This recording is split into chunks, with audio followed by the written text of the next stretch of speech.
When struggling barista Jenna agrees to pose as a billionaire's wife for $10,000, she expects a charade. But the real surprise? Falling for the man behind the mask. And he just might feel the same. Before we get into the story, comment below. Where in the world you're watching from today? The morning rush at Beans and Brews coffee shop was finally winding down. Jenna Moore wiped her forehead with the back of her hand and glanced at the clock. Only 2 more hours until her shift ended. And then she had to race across town for a makeup job. At 35, she was exhausted from juggling her barista job with her freelance makeup work, but the bills wouldn't pay themselves. "Jenna, your phone's been buzzing like crazy in the back," called Mia, her co-worker. With a sigh, Jenna untied her apron and hurried to the break room. 3 missed calls from her sister, and 1 from a number she didn't recognize. She called her sister first. "Katie, what's wrong? Are the kids okay?" "They're fine," her sister said, sounding frazzled. "But Dylan's school just called. He needs to be picked up. He has a fever. I can't leave work or I'll lose this client. And you know since the divorce, I'll get him," Jenna said automatically, already calculating how she'd reschedule her makeup client. "Give me an hour." After hanging up, she called the unknown number, thinking it might be a potential client. "Jenna Moore, this is Patricia Winters. We met at the Davidson wedding last year. I was the event planner. You did the bridal makeup." Jenna vaguely remembered her, a sharp-dressed woman with a no-nonsense attitude. "I have an unusual opportunity for you," Patricia continued. "One of my clients needs a woman to pose as his wife for a weekend. It pays $10,000. Jenna nearly dropped her phone. "Excuse me?" "I know how it sounds," Patricia said quickly, "but it's completely professional. My client, Callum Hayes, is attending a CEO retreat this weekend. His mother, who recently recovered from cancer, is hosting the event at their family estate. She believes he's been married for the past year." "And he's not," Jenna stated flatly. "No." Callum mentioned a girlfriend to stop his mother's matchmaking efforts during her treatment. The lie grew, and now she's insisting on meeting this woman. He needs someone believable, someone warm who can handle high-pressure situations with grace. "I remembered you from the wedding, how calm you stayed when the bride had that meltdown." Jenna almost laughed. "So you want me to pretend to be some rich guy's wife? That's crazy." $10,000 for 3 days, Jenna. All expenses paid. You'd arrive Friday afternoon and leave Monday morning. The amount made Jenna's heart race. Katie's rent was due next week, and the kids needed new school clothes. Her own apartment's water heater had just broken. "Why not hire an actress?" she asked. "Callum doesn't want someone who'll overdo it. He needs someone genuine, someone real." Jenna thought about her nephew waiting to be picked up from school, about the stack of bills on her kitchen counter, about how long it had been since she'd taken a full day off. "I'd need to arrange care for my niece and nephew," she said, hardly believing she was considering it. "Of course. The car will pick you up Friday at noon." After picking up Dylan from school and getting him settled with fever medicine and cartoons, Jenna called her makeup client to reschedule. 1 job down, but $10,000 would cover months of expenses. It seemed too good to be true. That evening, after Katie returned from work and the kids were in bed, Jenna told her sister about the offer. "Are you serious?" Katie exclaimed. "That sounds like the setup for a horror movie." "I checked him out online," Jenna said, showing her sister her phone. "Callum Hayes is legitimate, founder of Nexus Technologies, worth billions." Katie scrolled through the images of a tall, dark-haired man with intense eyes and a serious expression. "He's handsome, I'll give him that. But pretending to be his wife? What if he's a creep?" "Patricia assured me we'd have separate rooms." "It's just for show, for his mother." Katie looked skeptical. "And you're really considering this?" Jenna took a deep breath. "Katie, it's $10,000. That's your rent for 6 months. That's new clothes for the kids. That's breathing room." Her sister's expression softened. "You've done so much for us since the divorce. I hate that you're even thinking about this because of me." "It's not just for you," Jenna insisted. "It's for all of us. And honestly, how hard can it be? Smile, make small talk, pretend to be in love with a good-looking billionaire for a weekend. People do worse things for less money every day." On Friday morning, Jenna packed a small suitcase with the nicest clothes she owned. Patricia had emailed detailed instructions, including a brief on Callum's background and their relationship story. They'd supposedly met at a charity gala, dated quietly for 6 months, and married in a private ceremony. At noon, a sleek black car pulled up outside her apartment building. The driver took her suitcase, and Jenna slid into the back seat, her stomach in knots. After a 2-hour drive, they arrived at a sprawling estate surrounded by manicured gardens. As the car pulled up to the main house, Jenna spotted a man waiting on the steps. Callum Hayes himself, dressed in a crisp white shirt and dark pants, looking more imposing in person than in his photos. The driver opened her door, and Jenna stepped out, smoothing her simple blue dress. Callum approached with measured steps. "Mrs. Hayes, I presume," he said quietly, his voice deep and controlled. "That would be me," Jenna replied with a nervous smile. Up close, his eyes were a striking grey blue, his features sharp and defined. "We should establish some ground rules before we go inside," he said, guiding her a few steps away from the driver. "My mother believes we've been married for nearly a year. She's in remission, but her health is still fragile. This weekend means everything to her." Jenna nodded. "I understand. I've memorized our backstory." "Good." His expression remained serious. "Physical contact will be necessary for believability. Hand-holding, casual touches. Nothing inappropriate, but it can't look awkward between us." "I can handle that," Jenna said, though she felt a flutter of nerves at the thought. Callum studied her face. "You're not what I expected. Is that good or bad?" A hint of a smile touched his lips. "We'll see. Ready to meet my mother?" They entered the grand house together, Callum's hand lightly touching the small of her back in a gesture that felt strangely natural. The entrance hall was magnificent, with gleaming wood floors and a crystal chandelier. "Callum." A warm voice called from the top of the curved staircase. An elegant woman in her 60s descended the stairs, her face lighting up at the sight of them. Despite signs of her recent illness, her slender frame and the scarf wrapped stylishly around her head, Evelyn Hayes moved with grace and purpose. "And this must be Jenna," she said, reaching the bottom of the stairs and approaching with open arms. Before Jenna could react, Evelyn enveloped her in a gentle hug. "I've waited so long to meet you, my dear. When Callum told me he'd married in secret, I was heartbroken to have missed it, but now I understand why he kept you all to himself." Jenna returned the hug, genuinely touched by the woman's warmth. "It's wonderful to finally meet you, Mrs. Hayes. Please call me Evelyn. We're family now." Jenna felt Callum's arm slide around her waist, his body close to hers. "Mother, Jenna's had a long drive. Perhaps we could show her to our room so she can freshen up before dinner." "Our room?" Jenna struggled to keep her expression neutral. "That wasn't part of the plan."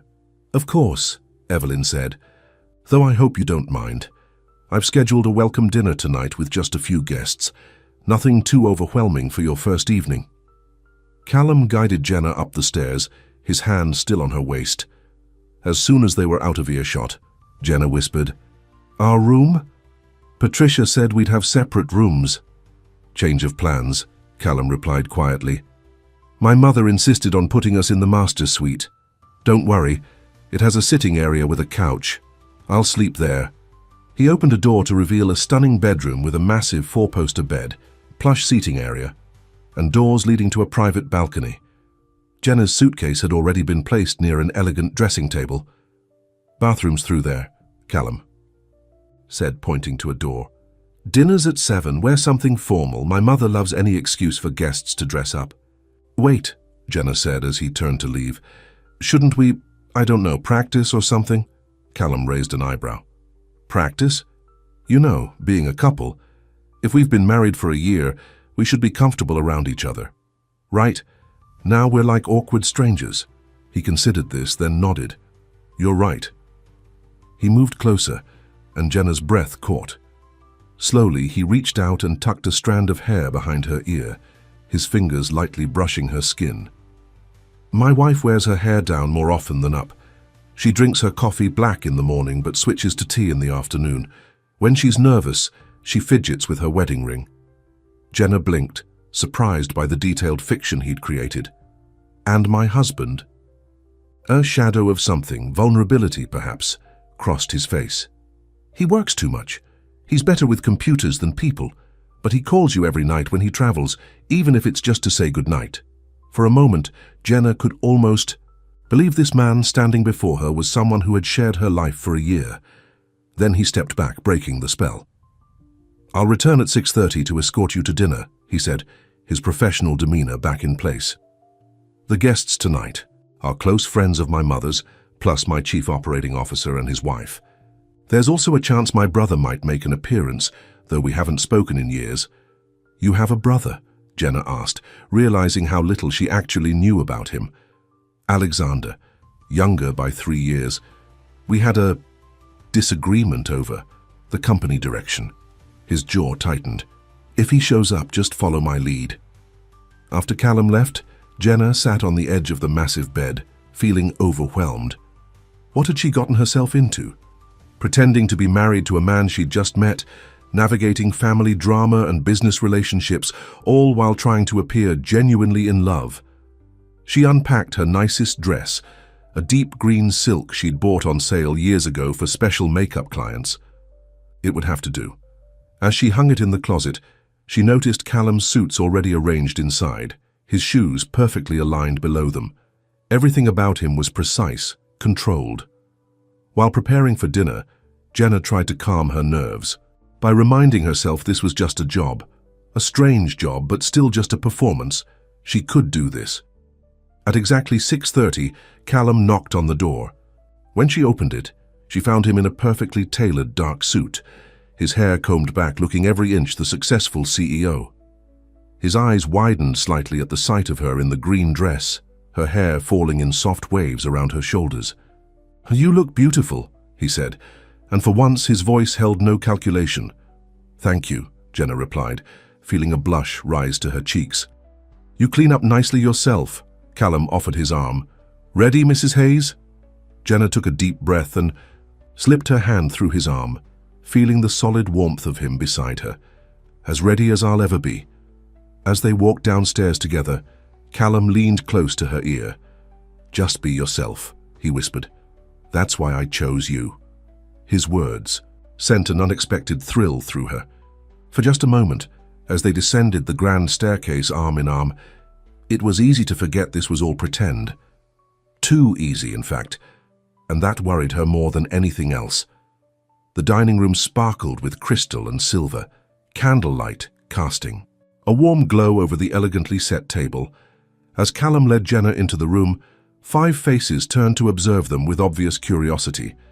Evelyn stood at the head of the table, beaming with pride. "Everyone, this is Jenna, my son's wife," she announced, her voice filled with joy. "Jenna, these are our closest friends and family." A distinguished older couple rose first. "I'm Margaret Wilson, and this is my husband, George," the woman said, embracing Jenna warmly. "We've known Callum since he was in diapers. It's about time he settled down," George added with a wink, "and with such a lovely woman." Next, a sharp-featured man in his 40s approached with a blonde woman. "David Mercer, Chief Operating Officer at Nexus," he said, shaking Jenna's hand firmly. "And my wife, Susan." Susan gave Jenna a calculating once-over. "So you're the mystery woman Callum's been hiding. We were beginning to think you didn't exist." Jenna felt Callum's hand tighten slightly on her waist. "I assure you she's very real," he said, his voice containing a hint of warning. Before Susan could respond, the dining room door opened again. A man who looked startlingly like a younger version. Sheriff Callum entered, his tie loosened and hair slightly disheveled. "Sorry I'm late," he said, his gaze immediately landing on Jenna. Traffic was a nightmare. The temperature in the room seemed to drop 10 degrees. Callum's body tensed beside Jenna. "Alexander," Evelyn said, her voice tight with forced cheerfulness. "I'm so glad you could make it. This is Jenna, Callum's wife." Alexander's eyebrows shot up. "Wife? Well, big brother. You have been keeping secrets." He approached Jenna with a charming smile that didn't quite reach his eyes. "Alexander Hayes, the less boring brother."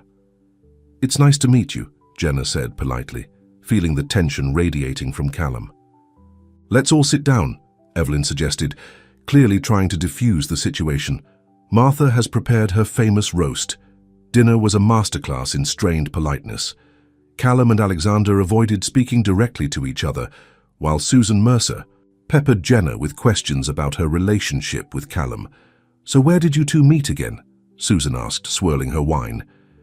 Jenna smiled, recalling the backstory. "At the Children's Hospital charity gala last year, Callum donated to the art therapy program I was supporting. Jenna works as a makeup artist," Callum added, his hand finding hers on the table. "She was doing the event pro bono." "A makeup artist?" Susan repeated, her tone making the profession sound dubious.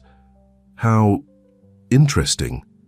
Jenna is also raising her niece and nephew, Callum continued smoothly. "After her sister's divorce, she's been supporting all of them. Her dedication to family is one of the many things I admire about her." Jenna looked at him in surprise. That detail wasn't in their prepared backstory, and it was completely true. How did he know? "Family is everything," Evelyn said approvingly. "And speaking of family, when might we expect some little ones? I'm not getting any younger, you know." Jenna nearly choked on her wine.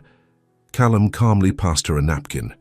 "We're focusing on enjoying being newlyweds for now, Mother," he said.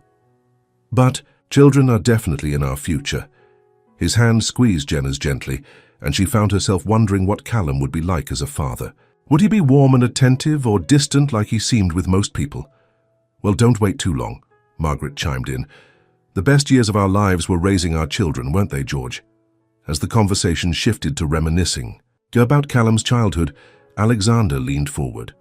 "So, Jenna," he said loudly enough to draw everyone's attention, "how does my brother find time for a marriage? When I worked with him, he was lucky to leave the office before midnight." Alexander. Evelyn warned. "It's a fair question," Alexander said innocently. "I'm just curious how my workaholic brother manages work-life balance now." Jenna felt Callum tense beside her, but before he could respond, she placed her hand on his arm. "It wasn't easy at first," she said, looking at Callum with a soft smile. "But we made a rule, no phones in the bedroom, and Sunday mornings are just for us, no matter what." She turned back to Alexander. "Sometimes love means making adjustments to your priorities." Callum's eyes met hers, something unreadable in their depths. "Well said, dear," Evelyn approved. "Now, who's ready for dessert?"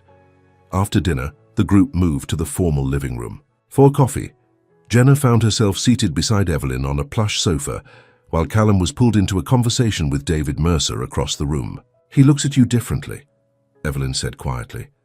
"I'm sorry," Jenna asked. "Callum, he's always been so controlled, so reserved. But when he looks at you..." Evelyn smiled. "I see the little boy who used to run to me with scraped knees and wonder in his eyes." Guilt tightened Jenna's chest.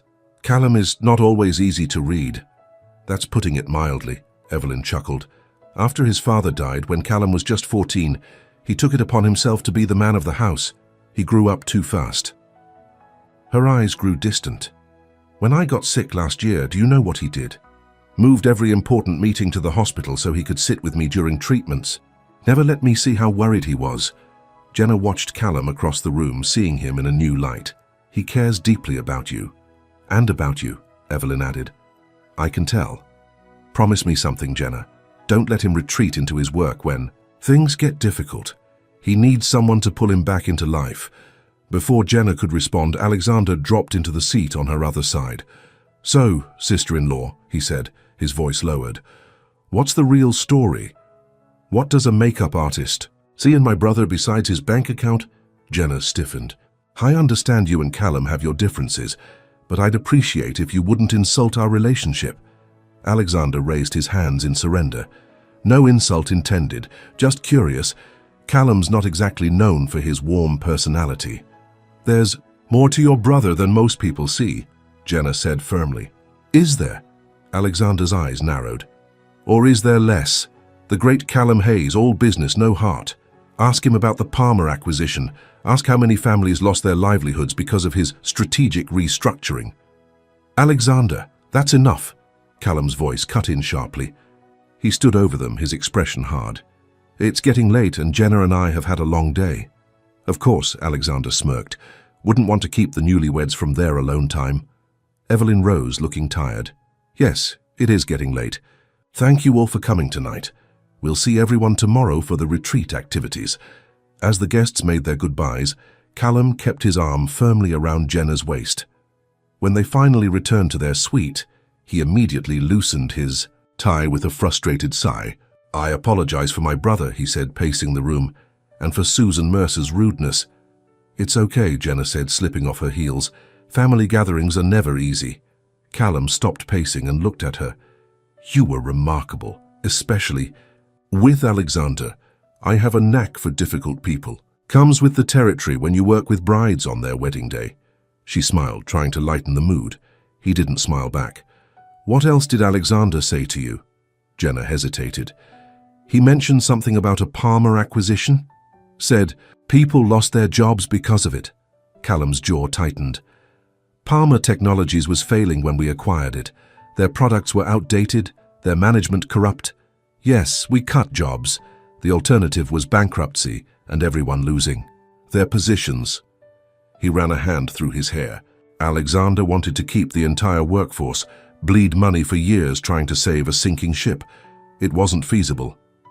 You don't have to explain your business decisions to me, Jenna said quietly. Don't I? He looked at her with intensity. You're supposed to be my wife. You should know these things about me. Jenna crossed her arms. Fine. Then as your wife, I'd want to know your side of the story, not just what other people say. For a moment, Callum looked caught off guard. Then, surprisingly, the corner of his mouth lifted slightly. You really are good at this. At what? Being real. He moved to the balcony doors, looking out at the dark gardens. Most people in my world are performing all the time, saying what they think I want to hear, looking for angles. Jenna joined him at the window. And what am I looking for? He turned to face her. That's what I'm trying to figure out. The air between them felt charged with something Jenna couldn't quite name. For a moment she thought he might reach for her, but instead he stepped back. You should get some rest, he said, his professional mask sliding back into place. Tomorrow we'll be busy. The retreat activities start at 9. Callum gathered some things from a dresser drawer. I'll use the bathroom first, if you don't mind. Then it's all yours. When he emerged from the bathroom in silk pajama pants and a t-shirt, Jenna was struck by how different he looked. Younger somehow, more approachable. He arranged blankets on the couch in the sitting area. You don't have to sleep there, Jenna said impulsively. The bed is huge, we could share it and still be feet apart. Callum paused. I don't think that's a good idea. Why not? We're both adults. And you'll be miserable on that couch, you're too tall for it. He seemed to consider this. If you're sure you're comfortable with it. I am, she said, though her racing heart suggested otherwise. After Jenna changed into her pajamas and completed her bedtime routine, she found Callum already in bed, reading glasses perched on his nose as he reviewed documents on a tablet. The sight was strangely intimate. Work never stops, she asked, slipping under the covers on her side of the bed. It would make a poor impression if the CEO showed up unprepared for his own company's retreat, he replied, not looking up. Jenna settled against the pillows, keeping to her side. What do you actually do all day, as a CEO, I mean? That made him glance over. Why do you want to know? Just making conversation. And if I'm playing your wife, I should probably know what you do at work. Callum set down his tablet. Meetings mostly. Strategic planning. Reviewing research and development projects.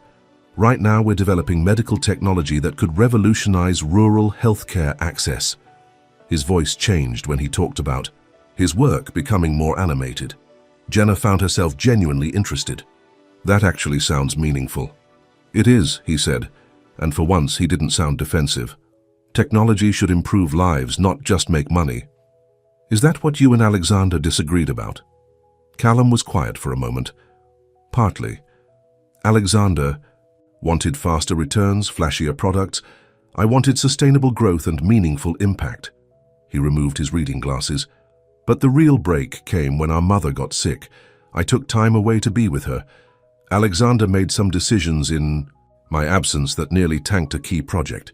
When I returned and reversed his choices, he quit. I'm sorry, Jenna said softly. Callum shrugged, but she could see the hurt beneath his composed exterior. Family business can be complicated. All family is complicated, Jenna replied. My sister and I had our share of fights after her divorce. I thought she should stand up more to her ex. She thought I was being too protective. And were you? Callum asked, turning to face her fully. Jenna smiled ruefully. Probably, but those kids mean everything to me. How did you end up raising them with her? Katie's ex left her with nothing. Massive. Debt, no job prospects after being a stay-at-home mom for years. My apartment was too small for all of us, so I moved in with them, helped with bills, childcare, everything.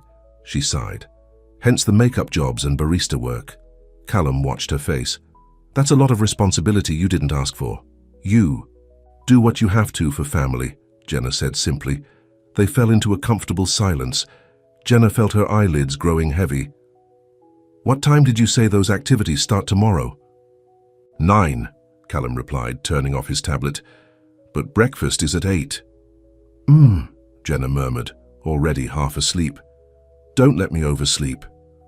I won't, he promised, reaching to turn off the lamp between them. In the darkness, Jenna was acutely aware of his presence just feet away. She wondered if he felt the strange connection too, this comfort with a near stranger that shouldn't exist. Good night, Callum, she whispered. Good night, Jenna, he replied, his deep voice soft in the darkness. Just before sleep claimed her, Jenna realized something troubling. For a few moments talking about their families, sharing the quiet intimacy of a bedtime conversation, she'd completely forgotten this was all pretend. The morning sunlight streaming through the balcony doors woke Jenna.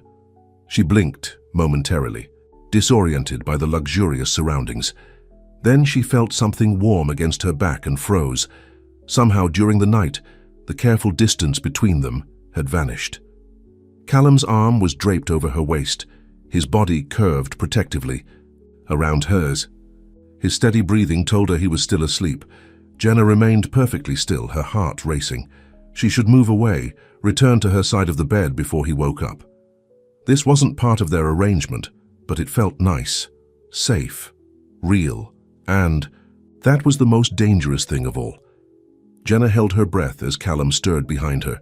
His arm tightened around her waist for a brief moment before he seemed to realize their position.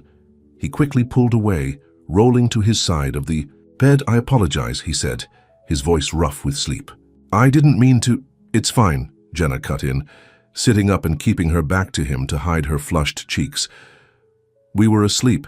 It happens. She slipped out of bed and hurried to the bathroom without looking at him. Once alone, she leaned against the door, taking deep breaths to calm her racing heart. This was supposed to be a simple arrangement: pretend to be married, collect the money, go home. Feelings weren't part of the deal. When Jenna emerged from the bathroom dressed in jeans and a light blue blouse, Callum was already fully dressed in casual but expensive-looking clothes, typing on his phone. Ready for breakfast? He asked without looking up. Nearly, she replied, running a brush through her hair. What exactly are the retreat activities today? Team-building exercises this morning, Callum said, putting his phone away. Then lunch, followed by a panel discussion I'm leading about innovation in healthcare technology. Tonight there's a formal dinner and charity auction. Sounds busy, Jenna commented, applying a touch of makeup. Callum watched her for a moment. You'll be expected to participate in the spouses' activities during my panel. I believe they've arranged a tour of the gardens and a tea. Jenna nodded, trying not to feel nervous about spending time with the other spouses without Callum nearby. I can handle that. He moved to stand behind her as she finished with her makeup, their eyes meeting in the mirror.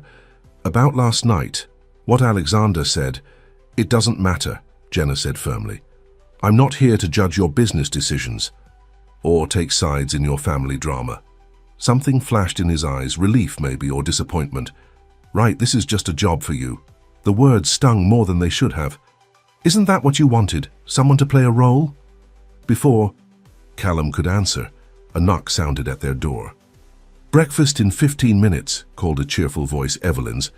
We'll be right down, Mother, Callum responded, his eyes still locked with Jenna's in the mirror. For a moment, neither of them moved. Then Callum stepped away, breaking the tension. We should go. Breakfast was served on the sunny terrace overlooking the gardens. Several couples were already seated at the long table when Callum and Jenna arrived. Evelyn waved them over to two empty chairs. "Good morning, you two," she said warmly. "Sleep well." Jenna felt heat rise to her cheeks, but managed a smile. "Very well, thank you. The room is beautiful. I had it specially prepared," Evelyn said with a wink. "That's the bed Callum was conceived in, you know." "Mother," Callum groaned, nearly choking on his coffee. Evelyn laughed. "Oh, don't be such a prude, darling. You're married now." She turned to the table at large. "Everyone, for those who weren't at dinner last night, this is my daughter-in-law, Jenna." As introductions went around the table, Callum's hand found Jenna's under the tablecloth, giving it a reassuring squeeze. The simple gesture steadied her. After breakfast, the group moved to the sprawling back lawn where a cheerful facilitator waited to lead the team-building exercises. Jenna found herself paired with Callum for the first activity, a trust fall. "Ready to catch me?" she asked nervously, as she prepared to fall backward into his arms. "Always," he replied, and something in his tone made her heart skip. When it was his turn, Jenna worried her petite frame wouldn't be able to support his weight, but Callum fell gently, and she caught him with surprising ease. His back was warm against her chest, and for a moment he leaned into her before straightening. "Good catch," he murmured. The morning continued with various activities designed to build trust and communication. Jenna was surprised to discover that she and Callum worked well together, anticipating each other's moves almost instinctively. During a short break, Evelyn approached them, looking pleased. "You two are naturals together," she said, "just like Callum's father and I were." "Mum's a romantic," Callum explained to Jenna after his mother moved away. "She and my father were married for 35 years before he passed. They must have been very happy," Jenna said. Callum's expression softened. "They were. Even when they disagreed, there was never any doubt they were on the same side." He gazed across the lawn, lost in thought. "I didn't appreciate what they had until it was gone." The vulnerability in his voice touched something in Jenna. Without thinking, she reached up and brushed a strand of hair from his forehead. His eyes met hers, surprised but warm. "Callum," David Mercer's voice shattered the moment. "We need to review the panel notes before lunch." Callum stepped back, his professional mask sliding back into place. "Of course, excuse me, Jenna." As he walked away with David, Susan Mercer sidled up beside Jenna. "Enjoying playing house with the CEO?" she asked, her smile not reaching her. "Eyes, pardon me?" Jenna asked, tensing. Susan laughed lightly.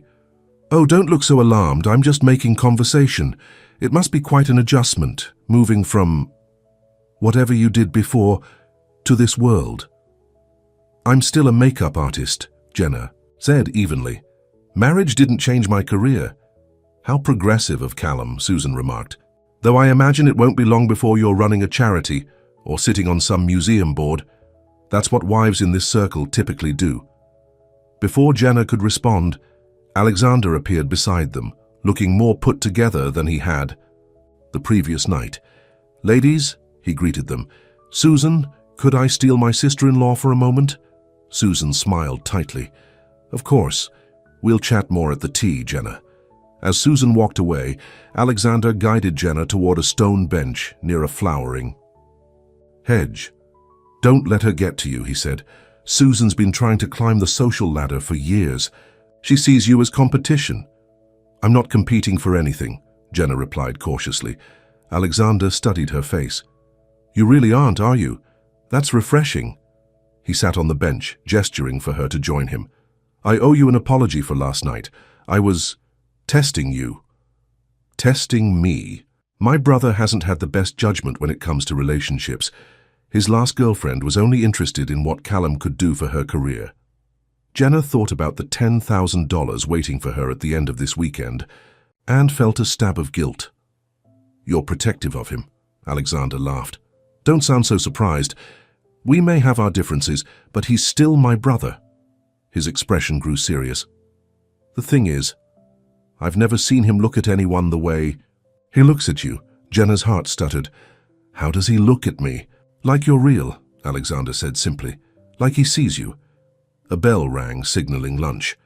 Alexander stood, offering Jenna his arm. "Shall we? I promise to behave myself this time." Lunch was served buffet style on the terrace. Callum found Jenna as she was filling her plate. "Everything okay?" he asked quietly. "I saw you talking with Alexander." "He was actually being nice," Jenna said. "Apologized for last night." Callum looked surprised. "That's unexpected. He seems to care about you, in his own way." Callum's jaw tightened. "Alexander cares about Alexander. Don't be fooled by the charm." After lunch, the group split up. The executives headed to the conference room for the panel discussion, while the spouses gathered for a garden tour led by Evelyn. As they strolled among the meticulously maintained flower beds, Evelyn linked her arm through Jenna's. "You've been good for my son," she said.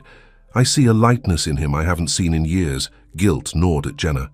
"He's good for me too," she said, and was surprised to realize she meant it. "When I was diagnosed last year," Evelyn continued, "I worried I might not see him truly happy. He's always been so focused on the company, on taking care of everyone else." She squeezed Jenna's arm. "Thank you for bringing him back to life." Jenna felt like the worst person in the world. This kind woman was thanking her for a lie. The garden tour ended at a charming gazebo where afternoon tea was set up. As they sat enjoying tiny sandwiches and pastries, Susan Mercer took the seat next to Jenna. "So tell us," Susan said loudly. Enough for all the women to hear. "How did Callum propose? He's not exactly known for his romantic gestures." All eyes turned to Jenna. She took a sip of tea to buy time, frantically trying to remember if this detail had been included in their backstory. It hadn't.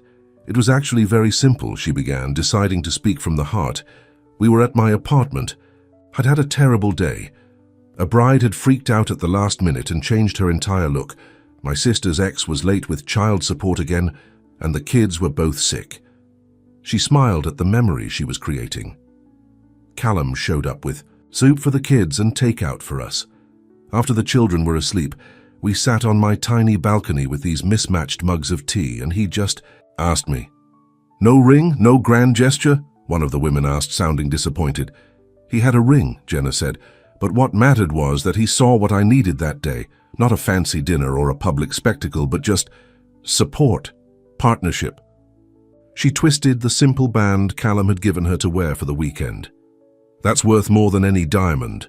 The women exchanged glances, some looking touched, others skeptical. Evelyn dabbed at her eyes with a napkin. "That sounds exactly like my son," she said proudly, quiet but thoughtful. After tea, the women dispersed to rest and prepare for the evening's formal dinner and charity auction. Jenna returned to the suite, relieved to find it empty. She needed time to collect her thoughts, to remind herself that none of this was real. She took a long shower, letting the hot water wash away her confusion.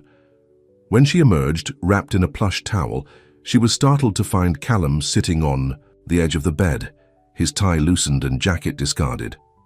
"Sorry," he said, quickly averting his eyes. "I didn't hear the shower." "It's fine," Jenna replied, clutching the towel tighter. "How was your panel?" "Productive." He stood, moving toward the balcony to give her space. "I'll just wait out here while you dress." Jenna slipped into the bathroom with her dress for the evening, a simple black cocktail dress that was the nicest thing she owned. When she emerged, Callum was still on the balcony, looking out at the garden below. "You can come in now," she called. He turned and his eyes widened slightly at the sight of her in the fitted dress. "You look beautiful," he said. "Thank you," she replied, feeling self-conscious under his gaze. "Is this appropriate for tonight?" "Perfect," he assured her, stepping closer. "But it's missing something." He reached into his pocket and pulled out a small velvet box. "This was my mother's. She insisted I give it to you to wear tonight." Jenna opened the box to find a delicate diamond pendant on a white gold chain. "Callum, I can't—" "Please," he said softly. It would mean a lot to her. Hesitantly, Jenna nodded. Callum took the necklace and moved behind her. His fingers brushed her neck as he fastened the clasp, sending shivers down her spine. "There," he said, his voice low near her ear. "Now you truly look like Mrs. Hayes." Jenna turned to face him, acutely aware of how close they were standing. "Callum, I need to tell you something." His eyes searched hers. "What is it?" "At the tea today, they asked about our engagement. I had to make something up. I told them, you proposed at my apartment after bringing soup for the kids and takeout for us, that it was simple but meaningful." She looked down, embarrassed. "I wanted to warn you in case someone mentions it." To her surprise, Callum lifted her chin gently with his finger. "That sounds exactly like something I would do," he said, a small smile playing at his lips. "Really? Really?" His gaze dropped to her lips for a fleeting second before he stepped back. "We should head downstairs. The auction begins soon." The ballroom was transformed for the evening, with round tables elegantly set and a stage at the front for the charity auction. Callum led Jenna to a table near the front, where Evelyn was already seated with the Wilsons and the Mercers. "Jenna—" "Darling," Evelyn exclaimed, "you're wearing Richard's pendant. It looks beautiful on you." "Thank you for lending it to me," Jenna said, touching the diamond resting against her collarbone. "Lending?" Evelyn looked confused. "Oh no, dear, it's a gift. Richard always wanted his daughter-in-law to have it." Before Jenna could protest, the evening's MC took the stage to welcome everyone. Throughout dinner, Callum kept his hand on the back of Jenna's chair, occasionally leaning close to whisper comments about the other guests that made her laugh. The auction began after the meal. Various luxury items were up for bid: exotic vacations, fine art, exclusive experiences. Jenna watched amazed as hundreds of thousands of dollars were pledged for charity. "And now," the auctioneer announced, "we have a special item, a weekend cooking class for two with celebrity chef Marco Romano at his private villa in Tuscany." Excited murmurs rippled through the crowd. Beside her, Jenna felt Callum tense slightly. "Bidding starts at $20,000, the auctioneer called. Several hands shot up. The price quickly climbed to $50,000, then $75,000. $100,000, called a familiar voice from the back. Alexander stood, champagne glass in hand, looking directly at their table. $150, Callum counted. Immediately, a hush fell over the room as the brothers locked eyes across the crowded ballroom. $200, Alexander said calmly. $250, Callum responded without hesitation. Jenna placed her hand on Callum's arm. "What are you doing?" she whispered.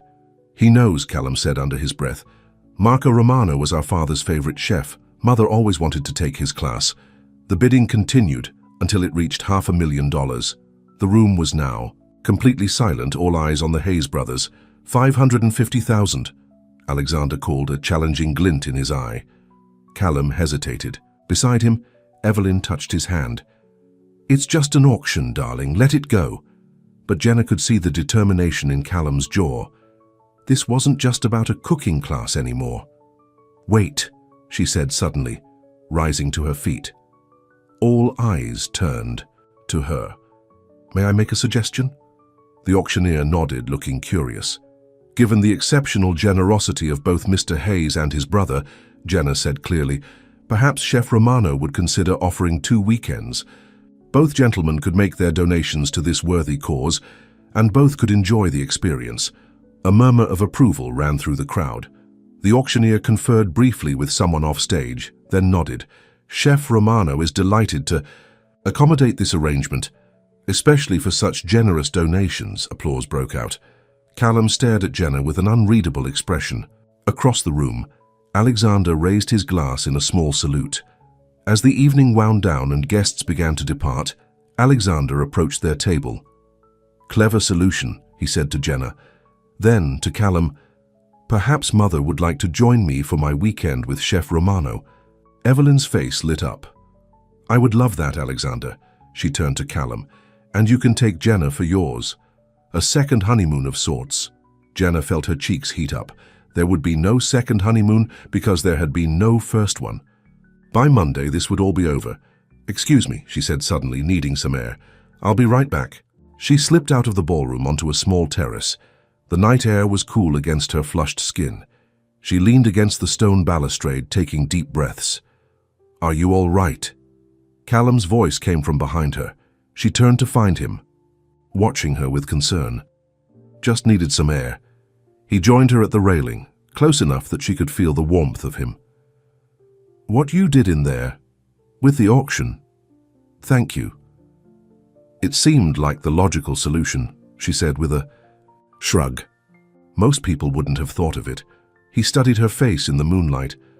You keep surprising me, Jenna Moore. Is that a good thing?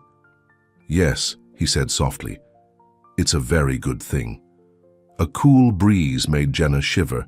Without hesitation, Callum removed his jacket and draped it over her shoulders. The weight of it was comforting, and it carried his scent, something subtle and expensive, but underneath that, just him. We should go back inside, she said, making no move to do so.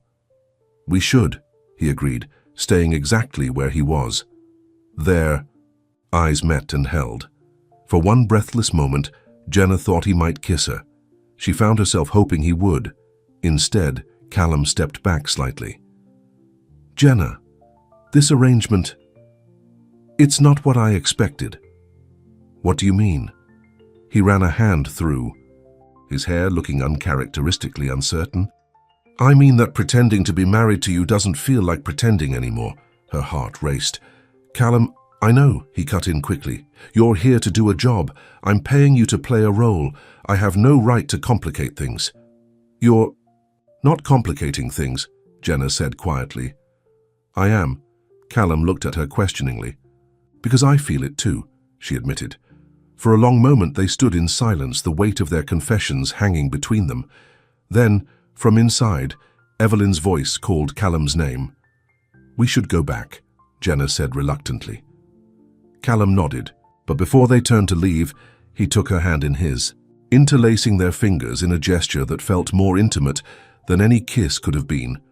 As they walked back into the ballroom hand in hand, Jenna wondered how she would ever go back to her real life after tomorrow, because for the first time in years this, being with Callum, feeling his hand in hers, felt more real than anything waiting for her back home. Sunday morning dawned bright and clear. Jenna woke to find herself once again in Callum's arms, but this time neither of them pulled away. For a few peaceful moments they lay together in comfortable silence, his heartbeat steady against her back. Good morning, he murmured, his voice rough with sleep.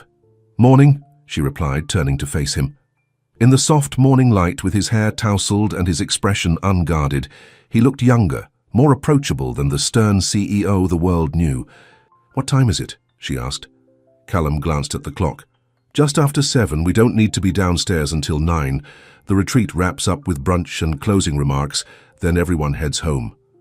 His arms tightened slightly around her. Tomorrow. This ends, the reminder sent a pang through Jenna's chest. Callum, what are we doing? He sighed, brushing a strand of hair from her face. I don't know, I didn't plan for this. For what?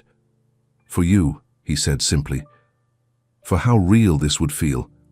Jenna sat up, putting some distance between them. But it's not real, is it? Monday morning, I go back to my apartment and my jobs, and you go back to your company. I'll have my $10,000 and you'll have... What exactly?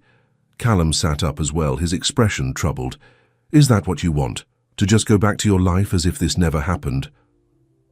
What I want doesn't matter, Jenna said, getting out of bed. This was a business arrangement from the start.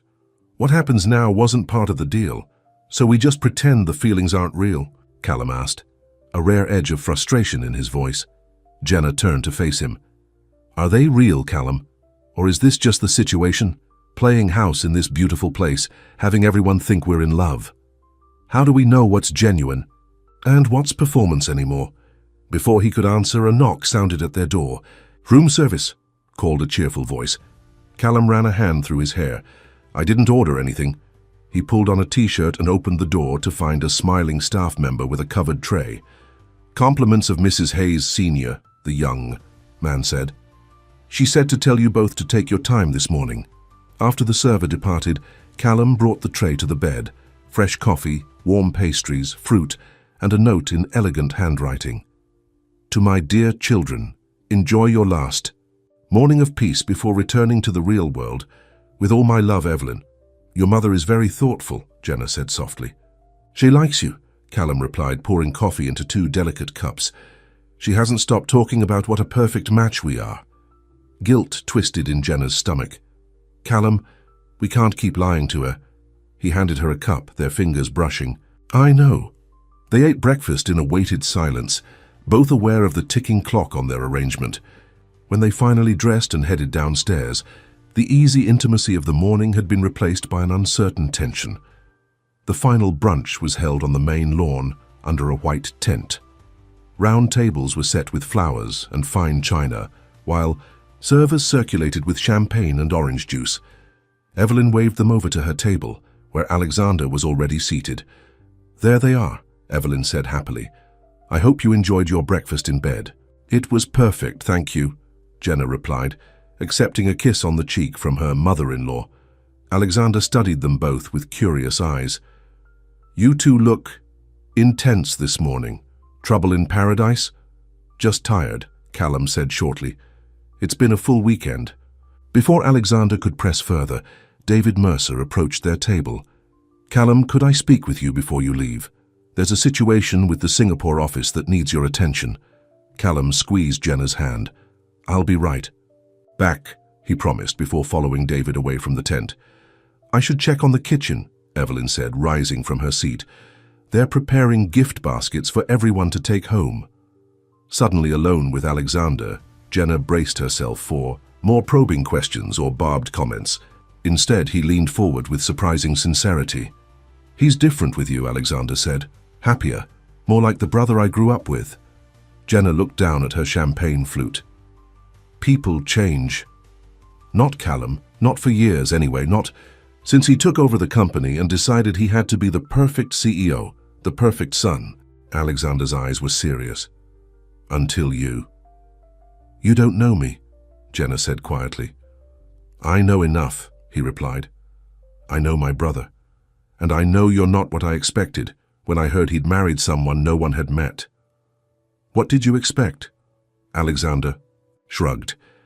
"Someone like Susan Mercer. Polished, ambitious, perfect for appearances but with nothing underneath." He studied her face. "You're the opposite. Real, sometimes awkwardly so. You care about him, not what he can do for you." The irony made Jenna wince. If Alexander knew about the $10,000, he'd see her exactly as he'd feared. Someone using Callum. "It's complicated," she said finally. "Isn't it always?" Alexander smiled ruefully. "Just don't give up on him too easily. My brother needs someone who sees past the CEO to the man underneath." Before Jenna could respond, Callum returned, looking troubled. "Everything okay?" she asked. "Just work," he said, but his expression remained tight. The brunch continued with speeches from Evelyn and several of the executives about the success of the retreat. As the event drew to a close, guests began saying their goodbyes. Jenna found herself genuinely sad to be leaving Evelyn, who enveloped her in a warm embrace. "You must come visit again soon," Evelyn insisted. "Perhaps for the holidays. I want to hear all about that cooking class in Tuscany when you two go." Jenna forced a smile, her heart heavy with the knowledge that there would be no future visits, no cooking class together. "Thank you for everything, Evelyn." "Thank you, my dear," Evelyn replied, clasping Jenna's hands, "for bringing my son back to me." As they walked toward the car that would take them back to the city, Alexander approached one last time. To Jenna's surprise, he hugged her briefly, then offered his hand to Callum. "Good to see you, brother," he said. "Maybe we could grab a drink sometime. Talk about that healthcare initiative you mentioned." Callum looked momentarily stunned before shaking Alexander's hand. "I'd like that." The drive back to the city was filled with a heavy silence. Jenna watched the countryside roll by, trying to sort through her conflicted emotions. Beside her, Callum worked on his tablet, occasionally taking calls about urgent business matters. The CEO was firmly back in place, the vulnerable man from this morning hidden away. As they approached the city, Jenna finally broke the silence. "Where should the driver take me?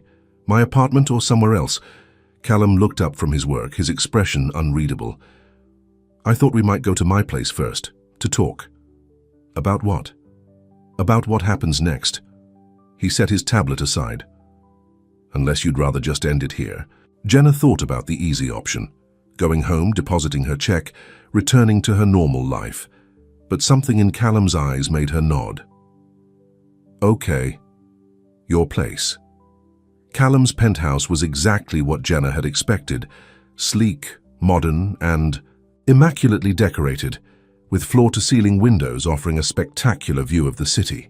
Yet, despite its perfection, it felt impersonal, like a high-end hotel rather than a home. "Can I get you something to drink?" Callum asked, setting down her suitcase in the entryway. "Water, please." As he disappeared into the kitchen, Jenna wandered into the living room. There were almost no personal touches, no photos, no mementos. The only exception was a small framed picture on a side table of a much younger Callum with his parents and Alexander, all smiling on what looked like a sailboat. "That was the summer before my father got sick," Callum said, returning with 2 glasses of water. "The last vacation we took as a family." Jenna accepted the glass. "You look happy." "I was," he said simply, sitting on the sleek sofa and gesturing for her to join him. For a moment, neither spoke. Then Callum reached into his jacket pocket and removed an envelope, placing it on the coffee table between them. "Sure payment," he said. 10,000 as agreed." Jenna stared at the envelope, a tangible reminder of the transaction at the heart of their weekend. "Thank you." "Jenna," Callum began, his voice unusually hesitant. "These past 3 days were a job," she finished for him, even as her heart argued otherwise. "A role I played just like you asked." His jaw tightened. "Is that all it was to you?" "Does it matter?" she asked, unable to meet his eyes. "Your mother got her weekend with her son and daughter-in-law. You avoided uncomfortable questions. Mission accomplished." "Look at me," Callum said quietly. When she did, the intensity in his eyes made her breath catch. "Tell me it wasn't real," he challenged. "Tell me you felt nothing, and I'll accept it. We'll go our separate ways." Jenna wanted to lie. It would be easier, cleaner, but she couldn't. "It wasn't all pretend," she admitted, "but that doesn't mean it could work in the real world." "Why not?" She laughed without humor. "Where do I start? You're a billionaire CEO. I'm a makeup artist who makes coffee to pay the bills. You live in this perfect penthouse. I share a small house with my sister and her kids. We're from different worlds, Callum." "I don't care about any of that," he insisted. "You say that now, but what about when I can't attend some important business? Dinner because I'm working late at the coffee shop? Or when your colleagues look at me like Susan Mercer did, like I don't belong in your world?" Callum moved closer, taking her hands in his. "Those things only matter if we let them matter. I've spent years surrounded by people who fit perfectly into my world, and not one of them has made me feel the way you do." "And how is that?" she asked softly. "Seen," he said simply. "You don't look at the CEO or the bank account. You see me. Even when I was paying you to pretend, you were more genuine than anyone I've known in years." Jenna felt tears prick at her eyes. "I lied to your mother." "To everyone." "We both did," Callum acknowledged. "But what if we stopped? What if we tried something real? Just like that?" "No," he said, a hint of a smile touching his lips. "Not just like that. I want to date you, Jenna Moore. Properly. No. Pretending, no audience. Just us figuring out if what we felt this weekend can grow into something real." Hope bloomed in Jenna's chest, but caution held it in check. "And if it doesn't work? Then at least we'll know we tried," he said. "But I think it will," she bit her lip, still uncertain. "Your mother will have to understand that our timing was a bit unconventional." "That's one way to put it," Jenna said with a small laugh. Callum's expression grew serious again. "I'm not asking for promises, Jenna. Just a chance. Dinner. Tomorrow night. A real first date." The sincerity in his eyes melted her last reservations. "Okay," she agreed softly. "Dinner." His smile, open and genuine, transformed his face. Callum leaned forward, his hand gently cupping her cheek. "May I?" he whispered. Jenna nodded, her heart racing. Unlike the practiced affection they'd displayed all weekend, this was real. Their first true kiss, with no audience, no pretense. His lips were soft against hers, the kiss tender and questioning at first, then deepening as she responded. When they finally broke apart, Jenna was breathless, her hands somehow having found their way to his chest. "That definitely wasn't pretend," Callum murmured, his forehead resting against hers. "Definitely not," she agreed. Later, after they'd talked, for hours about everything and nothing, her childhood dreams, his favorite books, the places they both wanted to see, Callum called his driver to take Jenna home. As they stood at his door, he held the envelope out to her again.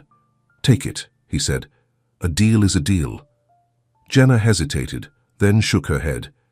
"It feels wrong now." "Then consider it a loan," he suggested. "For your sister's rent, and that water. Heater you mentioned. You can pay me back however you want, whenever you can." His understanding of her pride touched her. Jenna accepted the envelope. "Thank you. Tomorrow at 7, he confirmed. "I'll pick you up." She smiled. "It's a date." The next 2 weeks passed in a whirlwind. True to his word, Callum took Jenna on proper dates, dinners where they talked until the restaurant closed, a private tour of an art museum, an afternoon sailing on the lake. Each moment together felt more natural than the last, as if they were uncovering something that had always been there beneath the surface. Callum met Katie and the kids, bringing pizza and board games and patiently answering 7-year-old Dylan's endless questions about his cool car. Jenna spent evenings at his penthouse, gradually filling its perfect emptiness with small touches of herself. A throw blanket here, a potted plant there. They agreed to take things slow physically, both wanting to build something solid first. But their kisses grew longer, their goodbyes more reluctant. Callum even began speaking with Alexander again. The brothers met for lunch, taking tentative steps toward repairing their relationship. "He asked about you," Callum told Jenna afterward. "I think he knew before we did." Everything was falling into place, until a business trip took Callum to Tokyo for 3 days. He called every night as promised, but when he returned, something was different. He seemed distracted, distant. "Is everything okay?" Jenna asked. As they sat in his living room one evening, the silence between them growing uncomfortable. "Just work," he said, the same answer he'd given at the retreat. This time she didn't believe him. "Callum, talk to me," she insisted. "Whatever it is, I have to go back to Japan," he cut in, "for a while this time." Jenna felt her heart sink. "How long is a while?" 6 months minimum. He ran a hand through his hair. "We're expanding into the Asian market. I need to be there to oversee it personally." "Oh." Her voice sounded small even to her own ears. "When do you leave?" "Next week." He finally met her eyes. "Come with me." Jenna blinked, certain she'd misheard. "What?" "Come to Tokyo," he repeated. "We could see if this us works there as well as it does here." For a moment Jenna was tempted, but reality quickly asserted itself. "I can't just leave, Callum. My sister, the kids, they depend on me. My jobs, my responsibilities." "I understand," he said, disappointment evident in his voice. "It was a lot to ask." "It is," she agreed gently. "We've only been dating for 2 weeks." "It feels longer," he said quietly. "Because we started with a marriage," Jenna reminded him with a sad smile. "Most people don't do it backward like that." The week passed too quickly. Jenna helped Callum pack, researched places he should visit in Tokyo, promised to video call regularly.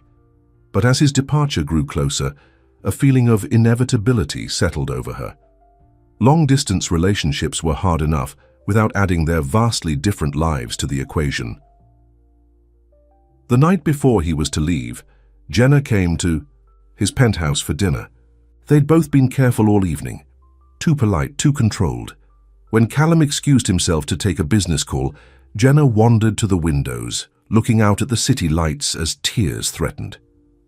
"I'm sorry about that," Callum said, returning, to find her still staring out at the skyline. "Jenna, what's wrong?" She turned to face him, summoning her courage. "This isn't going to work, is it?" His expression fell. "Don't say that. 6 months apart, when we've barely had time to start something real. Different time zones, different worlds." She shook her head. "I think we both know the odds."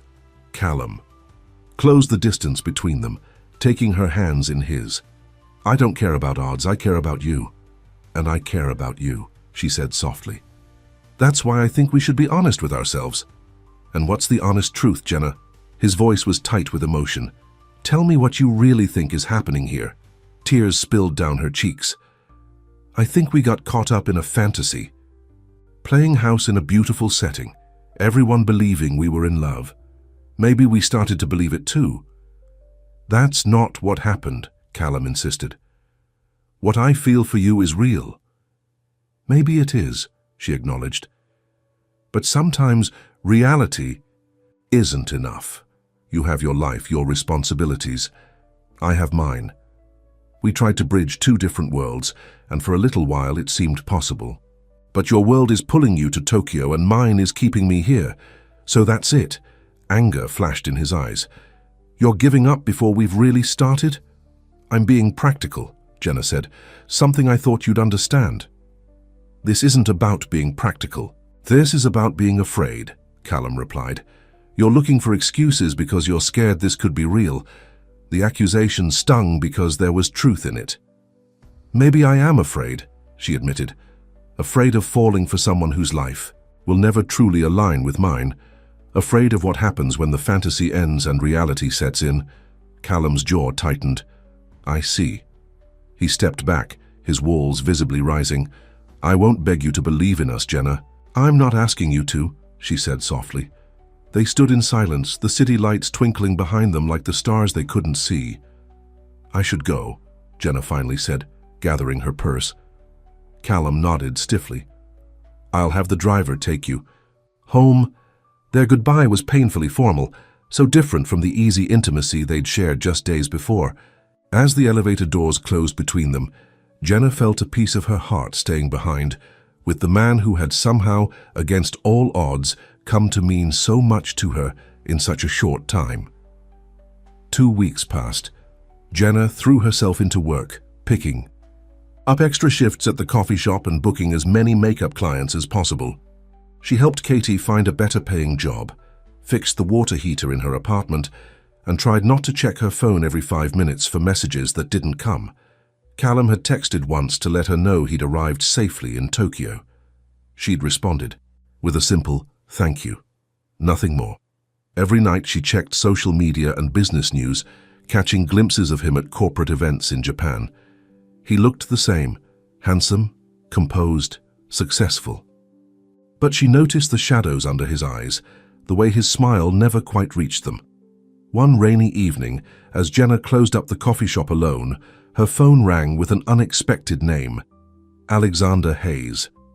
"Jenna," he said when she answered. "Have you spoken to my brother lately?" "No," she admitted. "We decided it was best to end things before he left." Alexander sighed heavily. "I was afraid of that. He's not doing well, you know." "Oh, the business is fine. Callum's always perfect at work. But my mother says he sounds terrible when she calls. He's not sleeping." Guilt twisted in Jenna's stomach. "What do you want me to do, Alexander? Fly to Tokyo?" "Would you?" he asked seriously. "If you could." The question caught her off guard. Would she? The honest answer came immediately. "Yes, that's what I thought," Alexander said. "Check your email." After hanging up, Jenna opened her inbox to find a message from Alexander containing a first-class plane ticket to Tokyo, departing the next evening. "He'd never ask you himself," Alexander's note read. "He's too proud. But some things are worth fighting for. The car will pick you up at 6 p.m. Jenna stared at the screen, her heart racing. Could she really do this? Drop everything and fly halfway around the world for a relationship that had barely begun? When she got home, she found Katie in the kitchen helping the kids with homework. "I need to talk to you," Jenna said, sitting heavily at the table. Katie looked up, concerned. "What's wrong?" Jenna explained everything. The ticket, Alexander's call, her feelings for Callum that refused to fade despite their agreement to end things. "So what's stopping you?" Katie asked when she finished. "You, the kids, my jobs," Jenna began. Katie cut her off. "We'll be fine. I have the new job now. The kids are doing better. You've put your life on hold for us long enough." She reached across the table to squeeze Jenna's hand. "It's time you did something for yourself." "But what if I go all that way and he doesn't want to see me?" Katie smiled knowingly. His brother wouldn't have sent the ticket if he didn't think otherwise. The next evening, With a hastily packed suitcase and her heart in her throat, Jenna found herself on a plane to Tokyo. The 13-hour flight gave her plenty of time to second-guess her decision, to imagine all the ways Callum might reject her, to wonder if she was making the biggest mistake of her life. By the time she arrived, exhausted and nervous, at the address Alexander had provided, a high-rise apartment building in an upscale district of Tokyo, Jenna had nearly talked herself out of the whole thing, but she'd come too far to turn back now. The elevator ride to the top floor felt endless. When the doors finally opened directly into a penthouse similar to Callum's back home, Jenna stepped out hesitantly, calling his name. No answer. She ventured further in, noting the signs of his presence. A laptop on the coffee table, a half-empty cup of coffee, suit jacket thrown over a chair. But no Callum. Jenna was about to call Alexander when she noticed the glass doors leading to a balcony were slightly ajar. She approached cautiously and saw him, standing with his back to her, looking out at the Tokyo skyline glittering in the early evening light. For a moment, she simply watched him, taking in the strong line of his shoulders, the familiar way he stood with his hands in his pockets. Then, gathering her courage, she stepped onto the balcony. "The view's almost as nice as yours back home," she said softly. Callum froze, then turned slowly, disbelief written across his features. "Jenna?" "Hi," she said, suddenly feeling foolish. What if Alexander had been wrong? What if Callum had moved on? How did you... He couldn't seem to finish a thought. "Your brother," she explained. "He sent me a ticket, said you weren't sleeping." Callum's expression shifted from shock to something softer, more vulnerable. "Alexander did that." Jenna nodded, taking a tentative step closer. "I can leave if you want. I needed to see you." "No," he said quickly. "Don't leave." They stood looking at each other, the city lights glimmering around them, the distance between them both physical and emotional. "I made a mistake," Jenna finally said, her voice catching. "I got scared and I pushed you away. I told myself it was because our worlds were too different, but the truth is I was afraid of how much I was starting to need you." Callum moved toward her, hope and caution warring in his eyes. "And now I'm still afraid," she admitted. "But I'm more afraid of never knowing what could have been, of letting fear make my decisions." She took a deep breath. "So I'm here, if you still want to try." For what felt like an eternity, Callum just looked at her. Then, wordlessly, he closed the distance between them, pulling her into his arms with such force that she gasped. His lips found hers in a kiss that spoke of longing, of sleepless nights, of the pain of separation. When they finally broke apart, both breathless, he rested his forehead against hers. "I thought I'd lost you," he whispered. "I'm sorry," she said. "I should have—" "No," he interrupted. "I should have fought harder, should have made you see that none of the differences between us matter." His arms tightened around her. "Because the truth is, Jenna Moore, I've fallen in love with you. And distance, jobs, different worlds, none of it changes that."